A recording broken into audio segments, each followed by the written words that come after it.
자, 오늘은 비재산적인 침해에 대한 손실보상 청구입니다. 손실보상 청구는 재산권에 대한 침해를 우리 헌법이 예정하고 있다, 그지? 헌법에서 정하고 있지 않은 손실보상을 법률에 의해서 하는 것은 상관이 없습니다, 그지? 근데 여기서 배울 내용은 그러면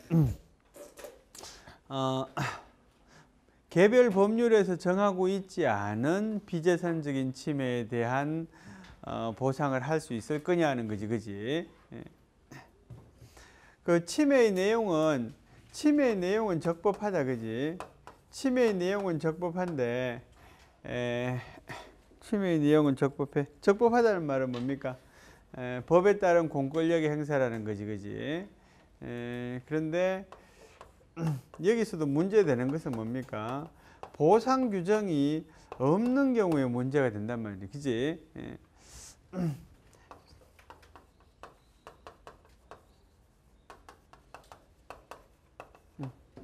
재산적인 침해가 아닌 비재산적인 침해인데 그 침해의 근거는 적법하고 보상 규정이 없단 말이지. 그지?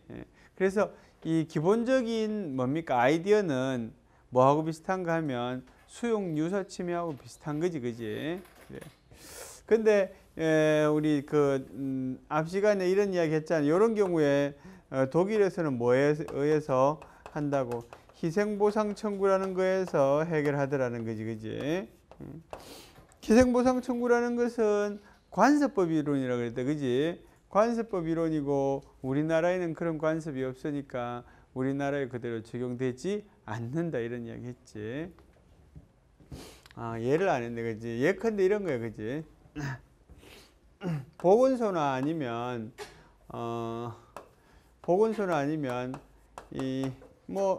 민간 사설병원에서 하더라도 법정 예방접종이라는 게 있어요. 뭡니까? 그 국민의 의무로서 예방접종을 당연히 해야 되는 경우들이 있단 말이지. 예방접종 사고의 경우다, 그지? 요 예방접종 어떤 거라고? 임의로 하는 것이 아니라 법에 의해서 강제되고 있는 경우를 말하는 거지, 그지? 또는 강제되고 있지 않더라도 어디서 하면은 보건소에서 하는 경우, 그지? 아니면 국공립병원에서 하는 경우. 지금은 그런 데 있잖아. 국공립병원은 실제로는 없어요, 거의. 그지? 국가에서 직접 운영하는 병원은 거의 없지. 국립대학병원의 경우는 해당이 되겠네. 어쨌든 이제 그런 경우에, 그지? 그 다음에는 과실이 없는 이런 거지.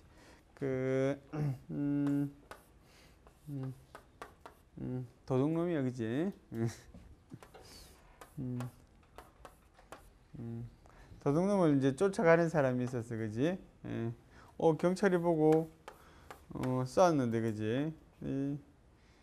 도둑놈을 쐈는데 뭐 그림이 어색하다, 그지? 도둑놈을 쐈는데 뭐 얘가 맞는다거나 아니면 이런 경우가 아니라 도둑놈을 쐈는데 이 도둑놈이 관통해서 행인을 마친 경우, 뭐 이런 경우, 그지? 그래서 과실은 인정할 수 없고 이 경찰의 직무 활동이지, 그지? 그런데 사고가 발생했다, 이런 거지, 그지? 자, 그래서 비재산적인 침해의 경우에는 아까 말한 것처럼 보상 규정이 있으면 문제 없어. 보상 규정이 있으면 오케이, 문제 없어요. 보상 규정이 없는 경우에 어떻게 할 거냐, 그지? 없는 경우에 희생보상 청구의 법리로 보상할 수는 있다, 그지? 그런데 우리나라에서는 이런 것들을 이 법리를 인정하지 않는다. 여기 요지인 거지, 그지? 그 다음에 또 여기 하나 더 등장하는 거는 뭔가 하면 희생유사보상이라는 것도 등장해. 희생유사보상 청구라는 것도 등장해. 이건 뭐야? 희생보상하고 비슷한 그 정도의 희생인 경우에 보상한다는 말이지, 그지? 이것도 어떤 말입니까? 보상 규정이 없는 경우에 어떻게 할 것이냐를 수용 유사 침해하고 비슷하게 희생 유사 보상이라고 그래요. 자, 다시 희생 보상 청구라는 거는 있잖아. 비재산적인 침해에 대해서 어떻게 보상할 것인가를 규정한 일반적인 이론이야. 그러니까 손실보상 청구의 비재산적인 침해에 대한 버전인 거지, 그지? 예. 그 중에서 보상 규정이 없을 때는 어떻게 할 거냐가 희생 유사 보상 청구야. 근데 사실은 있잖아. 보상 규정이 없는 경우에는 이 법리를 통해서도 이미 우리나라에서는 보상이 안 된다라고 그랬잖아요. 그지?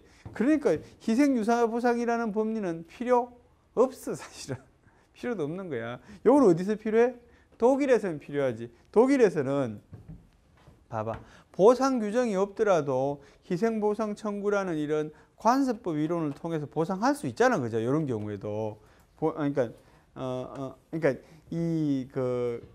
뭡니까? 이 비재산적인 침해에 대한 일반적인 보상의 법리가 희생보상 청구이기 때문에 일반적인 보상이 가능하다, 그지? 근데 이제 보상이 안 될 때는 어떻게, 규정이 없을 때는 특별히 어떻게 할 거냐가 수용 유사 침해하고 유사 이런 법리가 적용이 되는데 독일에서만 의미가 있지. 우리는 이것조차도 수용이 안 되기 때문에 요거까지 갈 필요도 없다는 거지, 그지? 그래. 근데 그래서 요 희생 유사 보상이라는 이야기는 안 나오는 교과서들이 많습니다. 예, 교과서에서 써놓지 않은 경우들이. 그래, 여기까지 이제 손실보상 했어. 손실보상 끝이야. 자, 이제 행정쟁송합니다. 그지? 행정쟁송. 행정쟁송.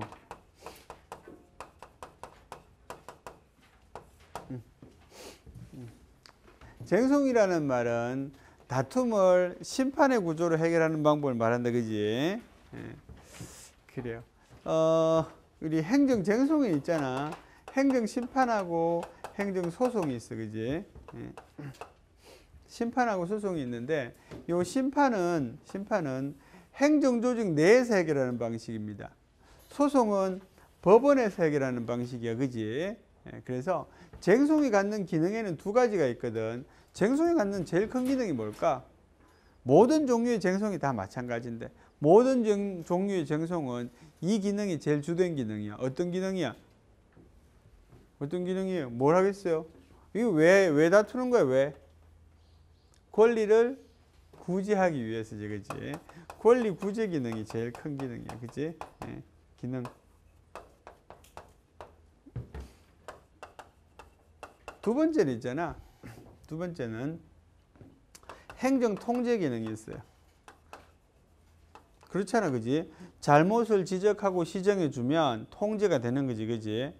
요 둘 중에서 있잖아. 민사법에서는 볼 수 없는 특유한 기능이 행정 통제 기능인 거지, 그지? 그래요.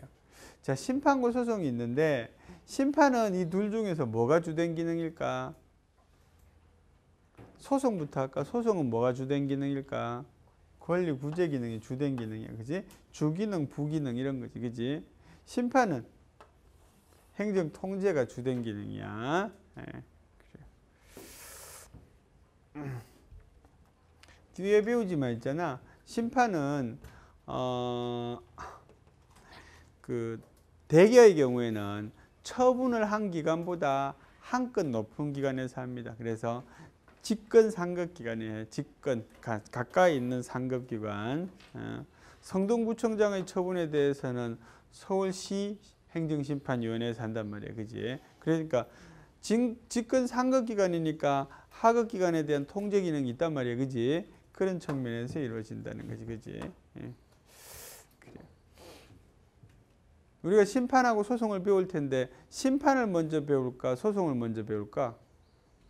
그러니까 소송을 배우고 있잖아. 심판을 나중에 배웁니다. 그치? 근데 교과서에서는 심판을 먼저 쓰고 있어요. 대부분의 교과서에서는. 그 이유는 뭘까? 그 이유는 뭘 같아요? 정함. 대부분의 교과서에서 있잖아요. 심판을 먼저 편제해 두고 있거든요. 그 이유는 뭔가 하면요. 얘를 먼저 하기 때문에 그래. 시간적 순서가 심판을 거쳐서 소송으로 가기 때문에 그렇게 해. 근데 소송에서 있잖아. 특유한 사항을 다 배우면 심판에서 사실은 특별히 할 게 별로 없어요. 그래서 소송을 먼저 배웁니다. 자, 행정소송의 유형을 있잖아. 우리 행정소송법에 편제되어 있는 대로 이야기하면 네 가지 유형이 있어요. 대표적인 행정소송 유형을 항고소송이라고 말한다. 그지? 항고소송하고 당사자소송은 우리가 무수히 많이 들어서 배웠잖아. 그지? 알고 있잖아. 그지? 당사자소송, 우리가 배운 것 중에 당사자소송으로 하는 게 어떤 게 있었어요? 손실보상이나 국가배상은 당사자소송으로 할 수 있는 거야. 그지? 예. 우리 과거 판례는 손실보상이나 손해 국가배상은 다 민사소송으로 했다. 그지? 근데 최근 판례는 손실보상은 당사자 소송으로 한다. 이렇게 판례가 변경됐다 그랬지. 그지? 하천부지 관련된 소송에서. 그지? 그래요. 요 두 개가 대표적인 거고요. 그죠? 우리 옛날에 이런 거 했잖아. 그지? 항고소송은 뭐를 대상으로 하는 소송이야? 어떤 행위를? 처분을 대상으로 하는데, 요 성질적으로 구분하면 요건 어떤 행위라 그랬어? 권력적인 행위이면서 법률 행위. 그럼 잘 기억 안 나는구나. 그지? 자, 다시 한번. 행정이 하는 행위는 있잖아. 크게 두 가지 행위로 구분합니다. 그지? 하나는 뭐야? 권력적인 행위야. 그지? 또 하나는 비권력적인 행위야. 권력적인 행위가 뭐로 이루어지면? 법률 행위로 이루어지면. 그지? 이걸 우리는 뭐라고 부른다? 권력적인 행위를 법률 행위로 하면 이걸 뭐라고 불러요? 강학상의 의미로는. 강학상의 의미로는 뭐라고 불러? 강학상의 의미라는 말 처음 들어보나? 권력적인 행위가 법률 행위로 이루어지면 강학적으로 뭐라고 그래? 뭐라고 그래? 처분 말고 행정행위라고 그래. 그지? 그래. 행정행위라고 그래. 행정행위야. 요게 우리 행정법의 아주 대표적인, 그지? 전형적인 행위인 거죠. 그죠? 그래요. 그 다음에 권력적인 행위가 사실행위로 이루어지는 경우도 있지. 예. 이런 경우 대표적으로 어떤 경우예요?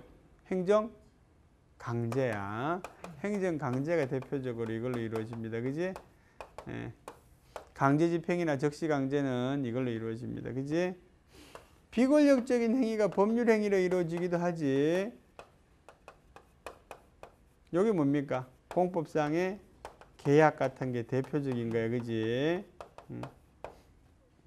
비권력적인 행위가 사실행위로 이루어지기도 하지. 이 대표가 뭐야? 행정지도야. 그지?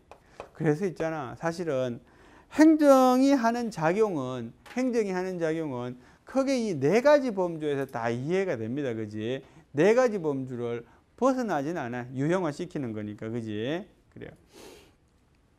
권력적인 행위를 법률 행위로 하는 경우, 요거를 다투는 걸 우리는 뭐라고 말한다고요? 요걸 다투는 걸 우리는 항고소송이라고 말합니다. 비권력적인 행위를 법률 행위로 이루는 거, 요걸 다투는 걸 우리는 뭐라 그러는가 하면 당사자 소송이라고 그래.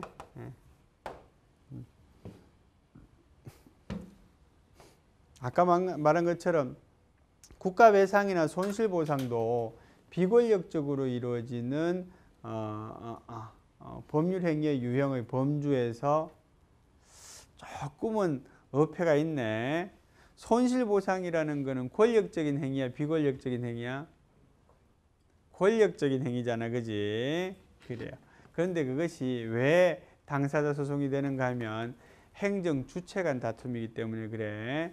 요거는 처운청, 기관과의 다툼이고요. 요건 주체와의 다툼이라서 그래. 그래요. 행정 지도 같은 거는 기본적으로 다툴 수 있어요, 없어요? 다투는 방법이 없어요. 왜? 사실행위고 비권력적. 사실행위는 기본적으로 법적인 효과를 발생시키지 않기 때문에 다툴 수 없습니다. 얘도 마찬가지야. 근데 행정강제가 어떤 경우에 나중에 배우지만 있잖아. 사실행위이기 때문에 기본적으로는 다툴 수 없는데 그럼에도 불구하고 취소할 이익이 있는 경우가 있어요. 그 행위로 인해서 있잖아. 회복될 수 있는 이익이 발생할 수 있으면 그럼 뭐의 대상이 되는가 하면 점선으로 할게. 이렇게 소송의 대상이 될 수가 있어요. 얘도 있잖아. 행정지도의 강학상의 개념대로 쓰여지면 소송의 대상이 안 되는데 얘가 강제적으로 강제적으로 이루어지는 경우, 이런 경우에는 이렇게 될 수도 있다는 거지, 그지? 그래요. 그래서 항고소송의 대상이 되는 것을 통틀어서 우리는 뭐라고 부르는가 하면 처분이라고 부른다는 거지, 그지? 그러면 행위하고 처분하고는 어떤 게 더 넓은 개념이란 말이야? 처분이 조금 넓은 개념일 수도 있다, 그지? 요것에 대해서는 본격적으로 다음 시간 정도에 배우는데, 여기서도 이제 견해가 여러 가지가 있어. 행정행위하고 처분 관계에서 처분이 더 크다는 그런 게 일반적이지만, 이 전체를 있잖아. 행정행위라고 해야 되지 않느냐. 그러니까 이 전체, 다를 말하는 게 아니라 항고소송의 대상이 되는 전체가 다 어떤 형태로든 행정행위라는 이름으로 붙일 수 있지 않을까. 그지? 또 어떤 견해에서는 얘네는 항고소송의 대상이 되지 않는다. 그래서 얘하고 얘는 같아야만 된다. 이런 견해도 있다는 거지. 그지? 그건 나중에 배우고요. 자, 그래서 있잖아. 처분을 다투는 것이 항고소송, 처분이 아닌 걸 다투는 게 당사자 소송이야. 요 두 개의 특징은 있잖아. 뭔가 하면, 뭐를 다투는가 하면, 개인의 권리 의무를 다툽니다. 개인의 권리 의무를 다투는 게 공통점이야. 예. 자, 그 다음에 어떤 소송이 또 있는가 하면, 기관소송이라는 게 있고요. 그 다음에 민중소송이라는 게 있어요. 기관소송은 말 그대로 뭡니까? 기관끼리의 다툼이야. 기관끼리의 다툼. 예를 들어서 어떤 거 하고, 지방의회하고 지방자치단체 장하고 다투는 경우가 있어. 이런 경우가 기관소송입니다. 어떨 때 다투는가 하면 지방의회의 의결 내용에 대해서 다투는 경우가 있어요. 예컨대 조례를 제정한다. 조례 제정. 조례를 제정할 때 있잖아. 일반 의결 정족수의 적용을 받습니다. 일반 의결 정족수. 여러분 이런 말 아나? 의결 정족수라는 말 알지, 그지? 들어봤지? 의결 정족수는 뭡니까? 몇 명이야? 그러니까 뭐에 몇 명? 출석한 사람의 과반이 일반 의결 정족수야, 그지? 이런 표현 하나 그러면 의사 정족수라는 표현 하나? 의사 정족수는 뭘 말해? 회의가 성립될 수 있는 정족수, 사람 수. 그러니까 예를 들어서 10명이 회원인데 말이야. 2명만 나왔어. 이러면 회의를 아무리 해도 의미가 없겠지, 그지? 그래서 의사 정족수는 대개의 경우는 뭡니까? 재적 인원의 반이 출석하면, 그지? 그런데 그거는 정할 수 있어요, 따로, 그지? 예. 왜? 안 모이기 때문에 따로 정할 수 있어. 그래.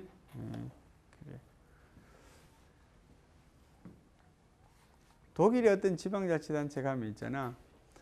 그 의회 구성원의 10분의 1이 출석하면 의사 정족수를 만족한다, 이런 데도 있어. 그만큼 회의 안 나오는 거지, 그지?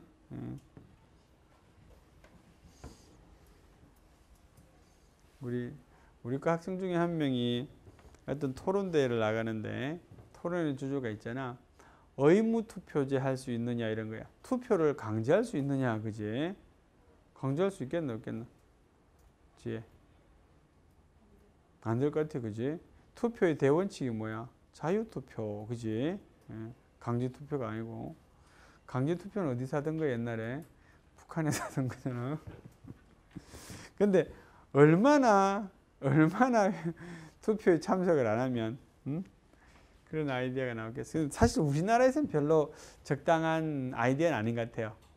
왜냐하면 우리나라는 보통 선거할 때 투표율이 한 어느 정도 됩니까? 60% 정도 됩니다. 근데 어느 때? 보궐선거 할 때는 한 30% 정도 돼요. 30%에서 40%. 그러니까 이 법적인 정당성 또는 민주적인 정당성이라는 것은 뭐를 말합니까?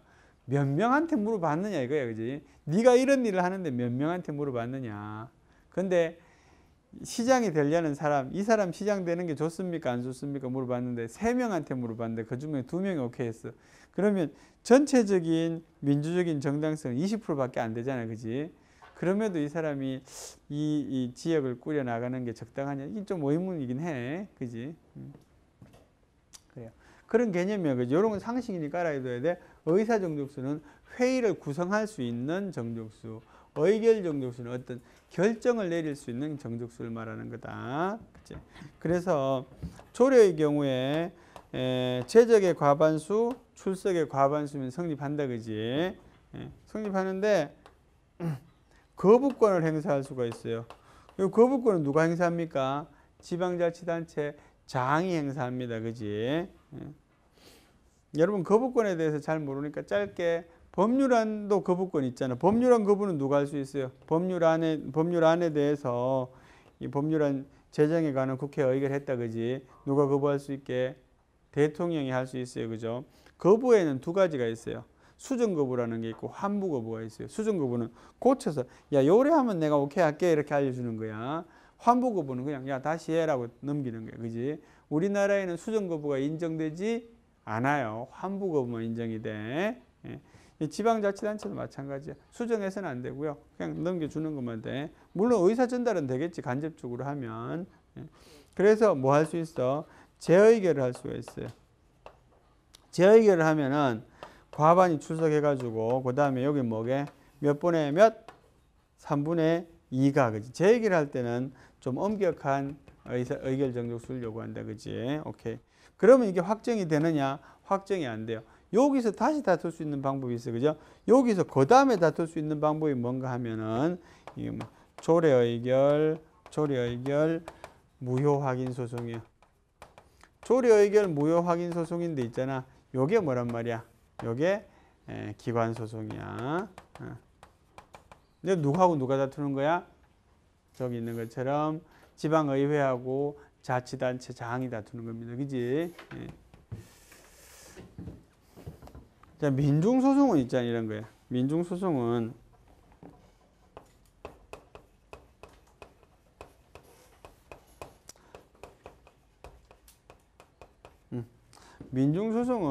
선거인 혹은 선거권자하고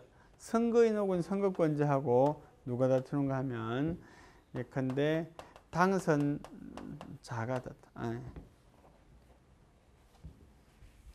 다투는 게 아니고 선관위가 다투는.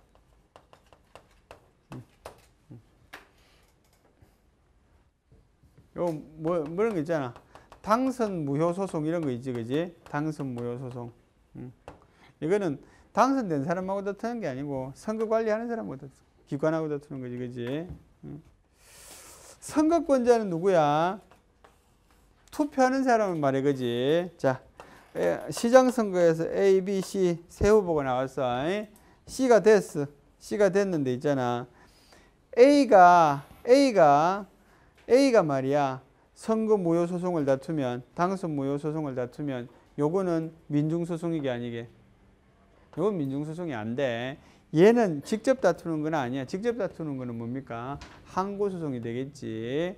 그런데 A가 다투는 게 아니라 선거하는 사람 갑이 말이야. 이 선거 문제가 있다라고 갑이 제3자인 갑이 다투면 민중소송이 되는 겁니다. 그지? 말 그대로 민중이 다투어야 돼.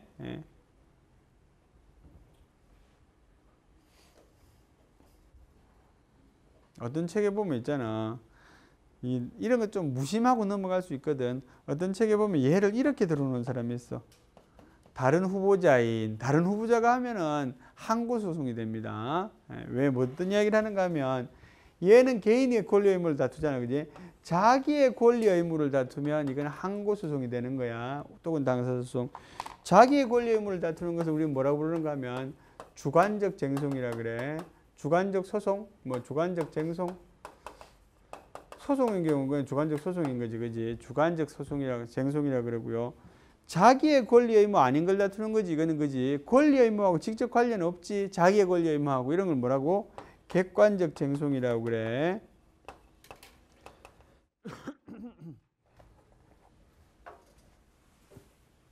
자, 소송의 중심은 주관적 정성이게 객관적 정성이게?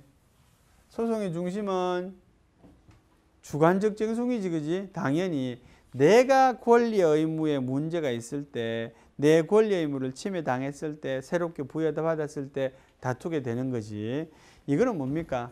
예외적인 현상들이잖아요, 그지? 자, 그 다음 개괄주의라는 말하고 한번 비교해서 설명해 봅니다. 개괄주의라는 말 기억납니까? 뭐죠? 행정소송의 대상에 관한 거예요, 그지? 그래요. 개괄주의에 상대하는 말은 열기주의. 그래요. 개괄주의가 되면 법치주의가 되는 거야? 오케이? 예, 그래요. 그러면 있잖아. 개괄주의는 모든 소송에 적용이 된다. 자, 봐. 개괄주의는 뭐라 그랬어? 행정소송의 대상은 모든 국가의 작용은 행정소송의 대상이 된다는 게 개괄주의야. 그지? 그러면 요때의 행정소송은 모든 행정소송이다. 오케이? 아니면 행정소송 중에서 있잖아. 주관적 소송에 한정이 된다. 응? 개괄주의라고 말할 때 행정소송은 주관적 소송에 한정이 된다. 아니면 모든 소송이다. 모든 행정소송이다. 주관적 소송에 한정이 됩니다. 그지? 예. 그러면 객관적 소송에서는 있잖아. 개괄주의가 적용되지 않는 이유는 뭘까? 그런 걸 뭐라 그러는가 하면 소송의 남용이라고 그럽니다. 예. 그래서 있잖아. 개괄주의는 어디에만 적용이 되는가 하면 여기에만 적용이 됩니다. 그지? 예. 여기에는 적용이 없어요. 이유는 뭐라고? 남소의 우려, 이렇게 남소, 소송이 남발될 우려가 있기 때문에 그래. 그지? 그래요.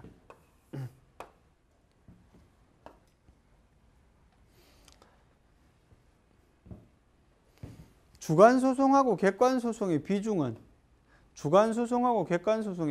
몇 대 몇 정도 될 것 같아요? 어?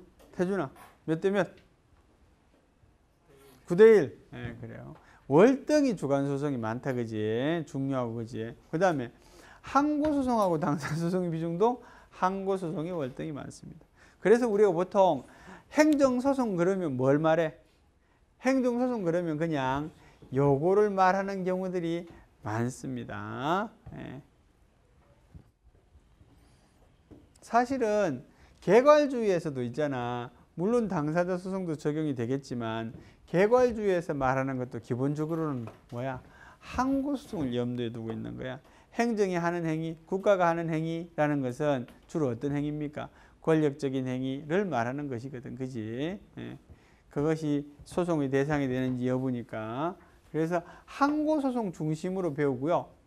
항고소송 중심으로 배우고 항고소송에서도 있잖아. 또 뭐가 제일 중요한가 하면 취소소송이라는 게 제일 중요해. 자, 여기서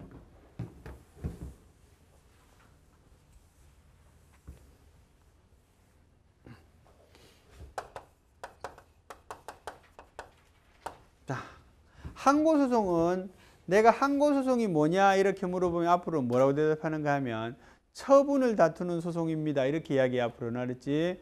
처분을 다투는 소송이 바로 항고소송이에요. 항고소송에서 있잖아. 세 가지 유형이 있어요. 첫째 뭐가 있는가 하면 취소소송이 있어. 취소소송은 뭡니까? 처분의 취소나 변경을 구하는 소송입니다. 그지? 처분의 취소나 변경을 구하는 소송이에요. 두 번째는 무슨 소송이 있는가 하면 무효 확인 소송이라는 게 있어. 이건 뭐야? 처분이, 그지? 처분이 무효라는 것을 확인해 달라는 소송이야. 예. 왠지 기본적으로 확인 소송은 어떤 느낌이 들어요? 항고 소송 느낌이 강합니까? 당사자 소송 느낌이 강합니까? 이 확인 소송은 있잖아. 여러분 나중에 좀 더 공부하지만 당사자 소송으로도 할 수 있고 항고 소송으로도 할 수 있어요. 그죠? 예. 내가 공무원이라는 걸 확인해 달라는 소송은 아니면 내가 봉급을 받을 수 있는 지위가 있다는 걸 확인해 달라는 소송은 항고 소송 같아요? 당사자 소송 같아요? 봉급을 받을 수 있는 지위를 확인해 달라는 소송은 그러면 당사자 소송이지. 세 번째는 있잖아. 요 위에 두 가지는 자귀를 전제로 하는 거고요. 세 번째는 부자귀가 위법하다는 것을 확인해 달라는 소송이 있어요. 이렇게 세 가지 형태의 것이 있어요. 이 세 가지 중에 중심에 있는 게 뭐라고? 중심이 바로 취소소송이야, 그지? 자, 그러면 행정소송은 보통 주관소송을 말하는 거고, 주관소송 중에서도 항고소송을 말하는 거고, 항고소송 중에 대표는 취소소송이니까 행정소송 그럼 대개는 취소소송을 말한다고 생각하시면 돼요. 이게 원형이야. 이게 원형이고 있잖아. 원형이고. 여기서 행정소송에 관한 요건이나 효과들을 규정해 놓고 있잖아. 요건이나 효과들을 여기서 규정해 놓고 나머지에서는 이 이하에서는 뭘 하는가 하면 준용을 합니다. 준용. 물론 밑에 다른 소송, 다른 당사자 소송이나 아니면 뭐 기관 소송이나 민중 소송이나 이런 경우에도 준용할 게 있으면 준용을 합니다. 그지? 그래서 취소 소송만 잘 알고 있으면 되겠지. 그지? 여기서는 뭡니까? 특별한 사항만 따로 규정할 뿐 나머지는 준용한 형태를 취하고 있습니다. 그지?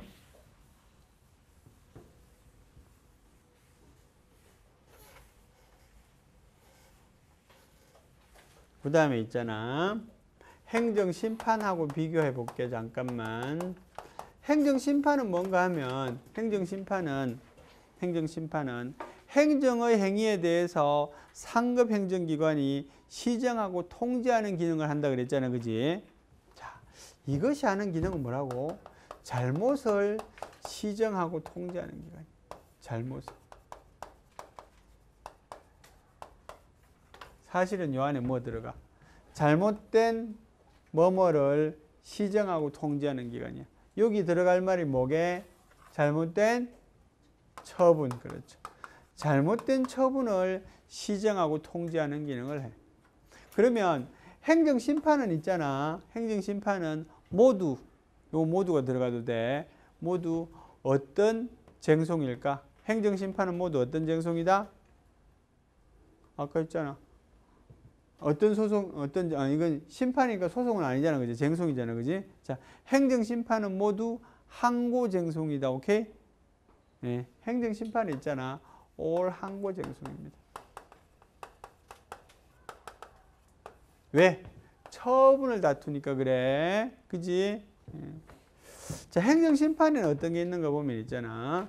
행정심판에는 항고심판이니까, 항고쟁송이니까 취소심판이 있어요. 두 번째는 뭐가 있는가 하면 무효등 확인심판이 있어요. 사실 여기 등자 빠졌어. 무효등이라는 말은 무효확인소송, 존재, 부존재, 다 돼. 확인소송, 무효등 확인소송. 세 번째는 조금 달라. 세 번째가 달라서 재미있어. 의무 이행, 미안해. 심판이야. 그지? 의무 이행 심판이 있어요. 의무 이행 심판. 이렇게 세 가지의 행정심판 유형이 있어요.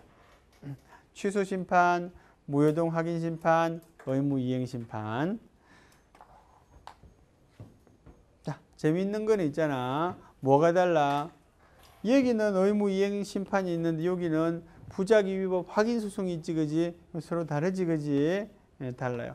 나머지 두 개는 똑같아. 그지? 그래서 취소 심판한 다음에 취소 소송 거치고요.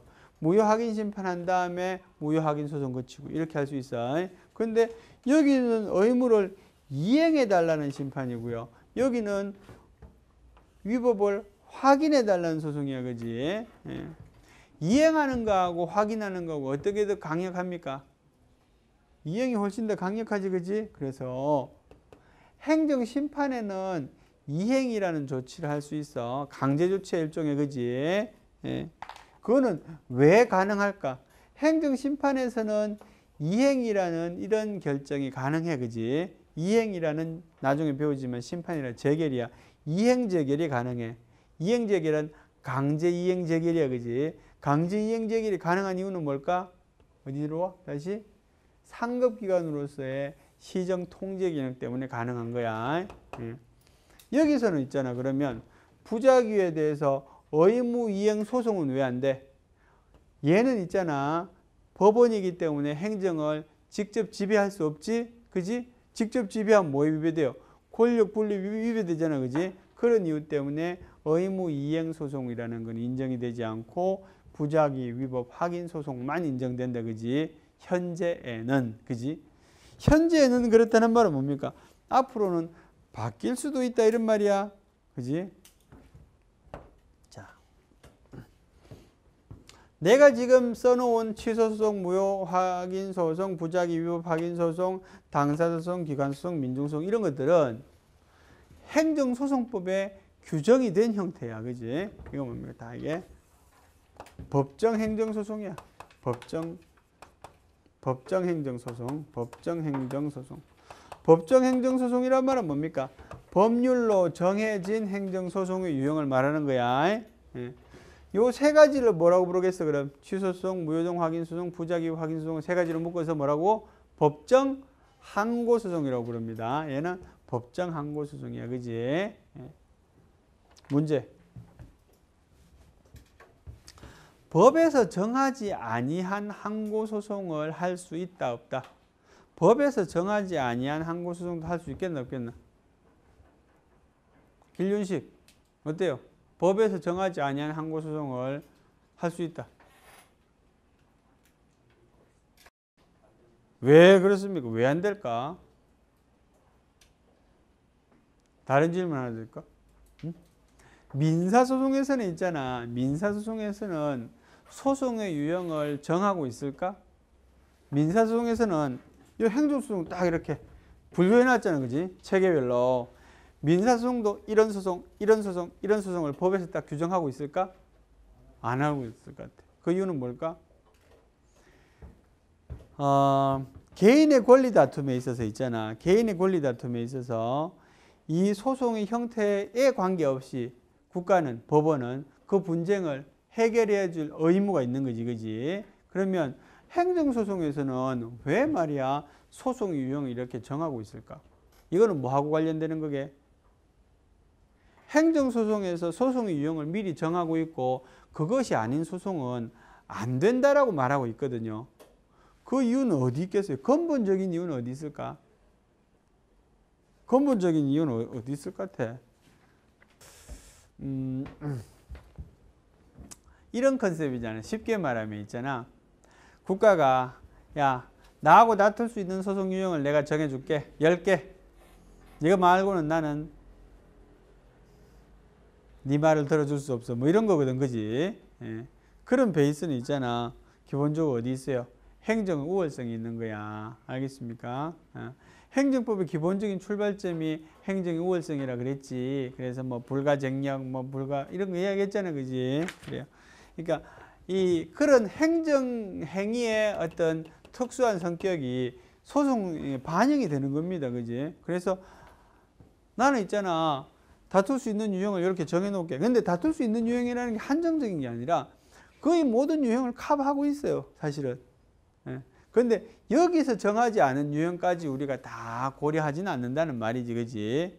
근데 그런 태도가 절대적으로 옳은가? 그렇진 않아요. 사실은. 아까 말한 것처럼 법정 항고소송 외의 것도 인정할 수 있지. 왜 없어요? 국가는 그런 걸 해결해야 될 의무가 있지 않습니까? 이건 뭡니까? 관점의 차이인 거지. 그지? 예. 그래서 아까 우리 누가 말했지만 법정 외 항고소송도 된다 안 된다. 법정 외 항고소송을 다른 말로 뭐라 그런가 하면 법정 외 항고소송이라는 말은 무슨 뜻이야? 법으로 정한 것이 아닌 항고소송이란 말이거든. 그지? 우리 판례는 뭐라고 말한다고? 법정 외 항고소송은 안 된다라고 말하는 거야. 그지?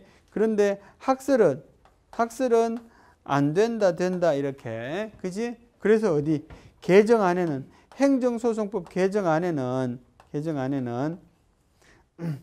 법정 외 항고소송이 다 된다는 건 아니지만 법정 외 항고소송 중에 대표적인 두 가지가 뭔가 하면 의무이행소송이 의무이행소송하고 또 뭔가 하면 예방적 금지소송이라는 게 있어. 요 두 가지는 옛날부터 말이야. 우리 행정소송에는 없지만 이런 거 인정돼야 된다고 논의가 계속되어 왔거든. 의무이행소송을 여기 규정하면 어떻게 되는 거야? 법정 항고소송이 되는 거야. 그지? 예방적 금지소송도 규정하면 그때부터는 법정 항고소송이 되는 거야. 이런 규정하자는 이제 논의가 많다는 거잖아. 그지? 요런 입장도 뭡니까? 개정안에 요 두 개를 넣자는 입장도 법정 항고소송 아닌 것은 안 된다는 입장이지. 그지? 굳이 필요하면 말이야. 넣어야 된다는 말이지. 그지? 예. 그래서 그런 논의가 있고, 법정 외 항고소송을 다른 말로 뭐라고 부르는가 하면, 뭐라 부르게? 이름이 없다 그래서 무명 항고소송이라고 그래요. 이름이 없는 항고소송이다. 이런 뜻이겠지. 얘네들 이름이 다 있잖아. 그죠? 무명 항고소송이라는 이름으로 인정하자. 자, 무명 항고소송이라는 이름으로 인정하자는 견해는 법정 항고소송 이외의 것도 할 수 있다는 입장인 거지. 그지? 이 두 개를 무명 항고소송을 이야기하는 입장에서는 굳이 이거를 행정소송법 개정안에 넣지 않아도 된다는 입장이야. 그지? 이해됐지? 오케이. 이해됐어. 자, 금방 한 거 중에 제일 중요한 거는 뭔가 하면 주관적 쟁송하고 객관적 쟁송을 구분하는 거. 개인의 권리의 의무를 다투느냐 그렇지 않느냐. 그지? 그래서 주관적 쟁송이나 항고 쟁송과 당사자 쟁송이 있다는 점. 그지?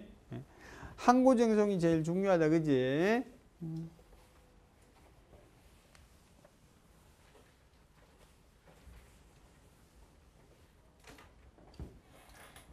그 다음에는 두 번째는 있잖아.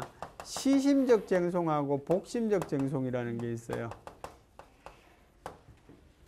심이라는 것은 말 그대로 뭡니까? 심리한단 말이에요. 심리. 심리한다는 말은 어떤 결정을 내렸다 이런 말이야. 자, 시심적 쟁송은 처음으로 비로소 시자지. 그지? 비로소 시자. 여러분 이런 글자 알지? 이런 시자. 그지? 비로소 처음으로 결정을 내리게 되었단 말이야. 쟁송을 통해서. 복심적은 두 번째로 결정을 내리게 됐단 말이야. 이제 한 번 결정 내린 거를 다시 다툰다는 말이야. 요거는 처음으로 결정을 내린다는 말이고. 그러면 항고소송, 항고쟁송은 있잖아. 시심적 쟁송이야, 복심적 쟁송이야. 항고쟁송은 시심적 쟁송이야, 복심적 쟁송이야. 성호. 항고쟁송은 시심적 쟁송이야, 복심적 쟁송. 이거 잘 틀린대, 학생들. 그래, 복심적 쟁송이야. 왜 그런가 하면 항고쟁송은 뭐를 다퉈? 처분을 다투지. 그지? 한 번 내린 결정이야. 처분은 한 번 내린 결정을 다시 다투기 때문에 복심적 쟁송이야. 그래서 항고쟁송은 복심적 쟁송에 속해. 시심적 쟁송은 당사자 쟁송이야. 여러분 나중에 있잖아. 뭐 재판을 하게 될 일은 별로 없겠지만 그러니까 항고쟁송하고 당사쟁송을 구분하는 기준은 뭔가 하면 행정청의 의사, 행정청의 결정이 권리 의무에 영향을 미치는 여부야. 그것이 처분이라는 이름으로 되어 있든 아니든 간에 행정청의 어떤 결정이 내 권리 의무에 영향을 미친다. 내가 무슨 보상을 청구했는데 행정청의 결정이 그 보상의 뭡니까? 가부에 영향을 미친다. 그지? 그러면 그건 뭐가 돼? 항고쟁송이 되는 거야. 그렇지 않으면 당사자 쟁송이 되는 거야. 손실보상 청구 소송 같은 거 봐라. 그것이 행정청의 어떤 결정이 영향을 미치는 건 아니거든요. 그 자체로 피해를 입었으면 내가 그 대상자가 되는 거지. 그래. 그 다음에 뭐 있는가 하면 형식적 쟁송이 있고요. 실질적 쟁송이 있어. 그지? 형식적 쟁송, 실질적 쟁송. 형식적 쟁송이라는 말은 뭡니까 하면 쟁송은 아닌데 있잖아. 쟁송은 아닌데 쟁송의 효과를 갖고 온다 이런 뜻이야. 여기서는 형식적 쟁송이 쟁송의 형식을 취하고 있다 이런 뜻이 아니고요. 쟁송은 아닌데 쟁송의 효과를 갖고 오는 거야. 쟁송의 효과라는 말은 권리 구조의 효과를 갖고 오는 걸 말해. 그걸 뭐가 있어요? 행정 절차가 있어. 행정 절차를 우리는 형식적 쟁송이다 이렇게 말하기도 합니다. 그 다음에는 뭐가 있는가 하면 정식 쟁송하고 약식 쟁송이 있어요. 정식이다 약식이다. 정식이다 약식이다. 정식이다 약식이다를 구분하는 기준은 있잖아. 몇 가지가 있을 수 있는데 제일 대표적인 게 뭘까? 심판기관의 독립성을 말해요. 심판기관의 독립성.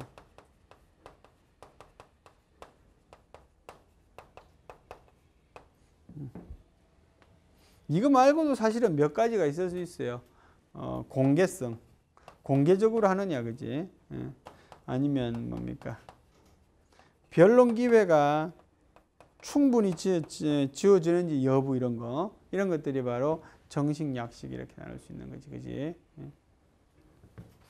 제일 큰 게 심판기관의 독립성이야. 그러면 행정 심판은 정식 쟁송이 약식 쟁송이야. 약식 쟁송이 되는 거지. 정식 쟁송은 행정 소송이 되는 거지. 약식이라는 말은 말 그대로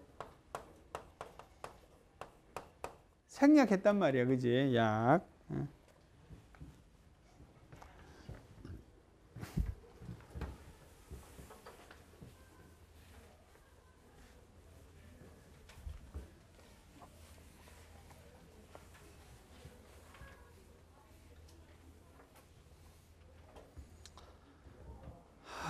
월요일 힘들어.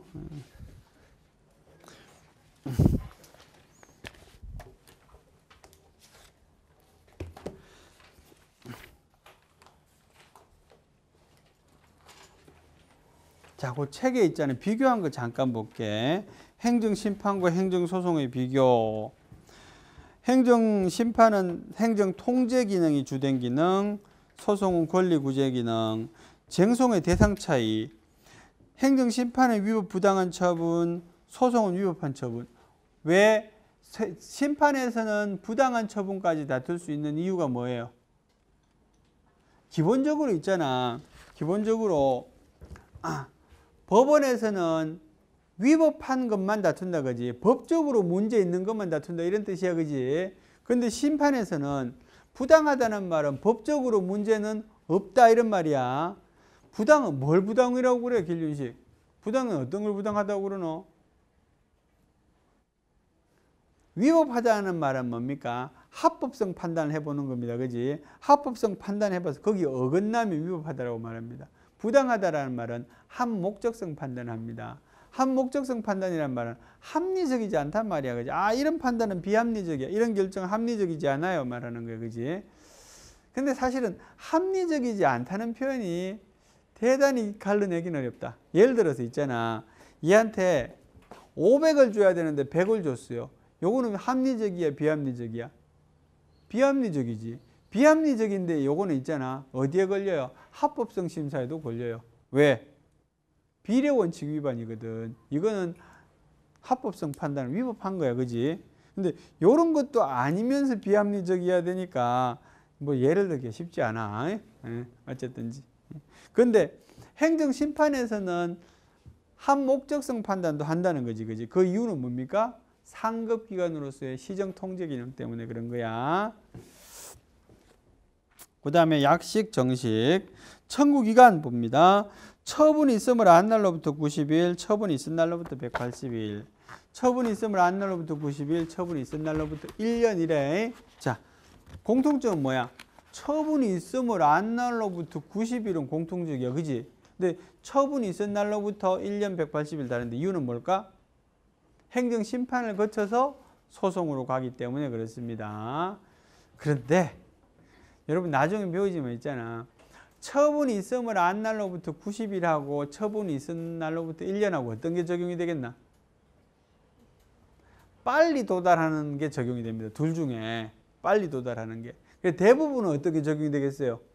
90일이 적용이 되는 거예요. 90일이 빨리 적용되니까. 그러니까 근데 1년이 적용될 때는 뭡니까? 처분이 있음을 내가 몰랐어. 그런 거야, 그지? 근데 사실 처분이 있음을 몰랐다는 것도 웃기는 거야. 얘는 뭐야? 처분이 상대방이잖아. 그러면 처분에 대해 통지를 하겠지? 근데 나는 못 받았다 이런 경우거든. 못 받은 것이 또 입증이 돼야 되겠지. 예. 그런데 과거에는 행정심판을 거쳐서 행정소송으로 갔다 그지. 근데 요즘은 행정심판이 임의주의로 바뀌어서 행정심판을 안 거치고 소송으로 갈 수도 있어요. 그래서 앞에가 동일해. 처분이 있으므로 안날로부터 90이 똑같아. 옛날에 행정심판 전치주의가 없을 때는 뭔 소리야. 있을 때는 처분이 있으므로 안날로부터 60일. 네? 심판의 경우에 소송의 경우는 90일 이랬단 말이지. 그지? 그래서 내 생각에는 이건 내 생각인데 말이야. 날수의 구분이 필요 없어요, 사실은. 이제는 심판도 할 수 있고 소송도 할 수 있잖아. 그죠? 한꺼번에 뭐 내가 어떤 길을 가든 내 선택이잖아. 그래서 날이 똑같은 게 맞다라고 봅니다. 또 심판을 거친 경우에는 있잖아. 심판을 거친 경우에는 소송의 날짜가 또 달라요. 이것도 나중에 배우지만 내가 행정심판하고 소송으로 갔어. 그지? 그럼 요때 소송할 때 기산점은 있잖아. 처분이 있으므로 안날로부터 90일이 아니고 행정심판의 재결서를 내가 송달받지. 그지? 재결서를 송달받은 날로부터 90일이야. 그러니까 다 안전장치가 있거든요. 그래서 굳이 행정심판의 경우하고 행정소송의 경우에 그 기산점을 달리할 필요는 없다라고 생각이 됩니다. 그런데 어쨌든 이제 법엔 차이가 있는 거지. 판정기관, 상급기관, 법원, 소송의 형태 설명했고요. 의무이행 확보수단입니다. 의무이행 확보수단. 행정심판의 경우에는 행정심판위원회에 직접 처분권이 있어요. 의무이행 심판의 경우. 이거 무슨 말인가 하면, 자, 의무이행 심판은 어떤 거에 대해서 하겠어요? 부작위에 대해서 한다고. 부작위. 뭔가 해야 되는데 안 하고 있어요. 그지? 부작위는 뭐하고 달라? 거부하고는 달라. 그지? 행정이 어떤 의무가 있는데 안 하고 있어. 이런 경우에 의무이행 심판을 통해서 재개를 받을 수 있는데, 재개를 받았음에도 불구하고 행정청이, 처분청이 자귀를 안 하고 있으면 뭐 할 수 있단 말이야? 직접 처분할 수 있단 말이야. 행정심판위원회가 직접 그것을 행사할 수 있다는 말이지. 그지? 두 번째, 의무이행 확보수단에는 있잖아. 의무이행 확보수단에 행정소송의 경우에는 간접강제제도가 있어. 그지? 간접강제제도.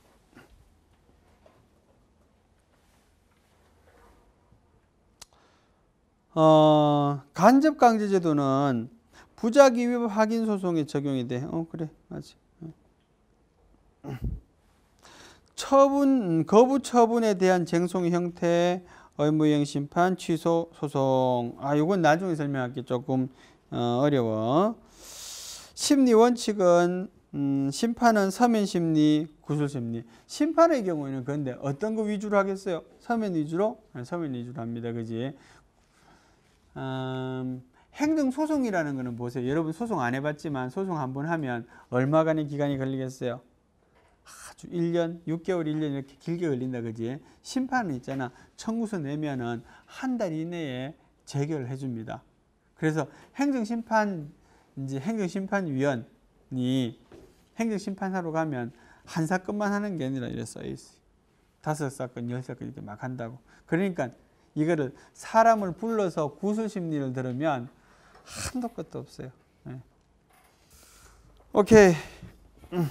그래서 심판에서는 구술심리라는 건 있잖아. 특별히 중대한 건에 대해서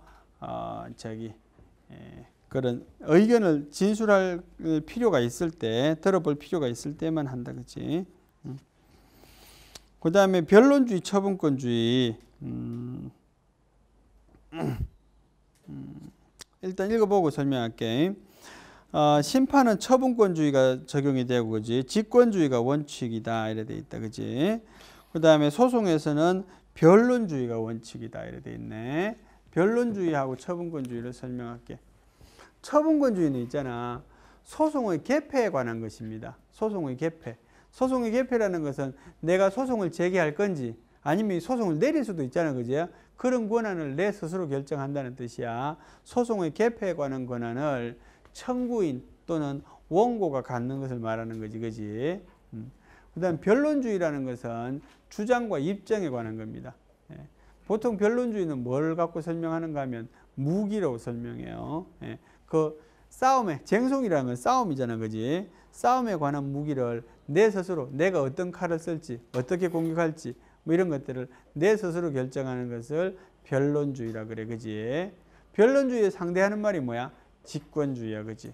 직권주의는 말 그대로 직권으로, 누구의 직권이야? 여기서 직권이라 하면 법원, 그래. 재판관, 심판자가 지도한다는 말이야. 야, 이거 한번 입증해봐. 이 말에 대해서 네가 한번 증명해봐. 이런 것들을 주도하는 거지. 그런 걸 직권주의라 그래. 그래서 행정심판에서는 직권주의, 소송에서는 변론주의. 그래도 행정소송에서도 직권주의적인 요소가 보충적으로 적용이 된다 이런 거겠지.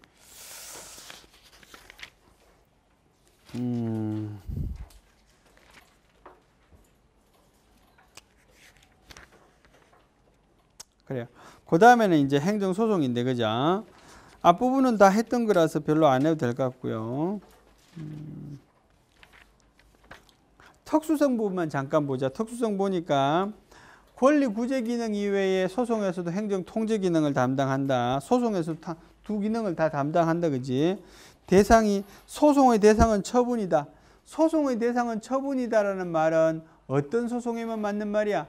항고소송에만 맞는 말이야. 그런데 여기 이렇게 쓰고 있는 이유는 행정소송 중에 대표가 그렇기 때문에 그래. 그 다음에 다른 소송에서는 처분을 다투지 않잖아, 그지? 그 다음에 공익간, 사익간, 공익과 사익간의 이익을 조정한다, 그지? 민사소송과 행정소송의 차이점은 있잖아. 공익에 의한 이익 형량이 이루어진다는 점이지, 그지? 민사소송에서는 법률관계 양당사자 간의 사익만 고려한다, 그지? 누구의 권리가 우선되는지만 본단 말이지, 그지? 그런데 행정소송에서는 공익과 사익 간의 이익 조정, 그러니까 사익이 조금 훼손이 되더라도 중대한 공익이 있으면 행정의 편을 들어준단 말이야. 그럼 손해보는 사인은 방치됩니까? 그렇지는 않습니다. 손해보는 사인에 대해서는 뭘 해줘야 돼? 그런 경우에는 배상을 해줘야 됩니다. 그런 걸 뭐라 그러는 거 나중에 여러분 배우는 데 있잖아.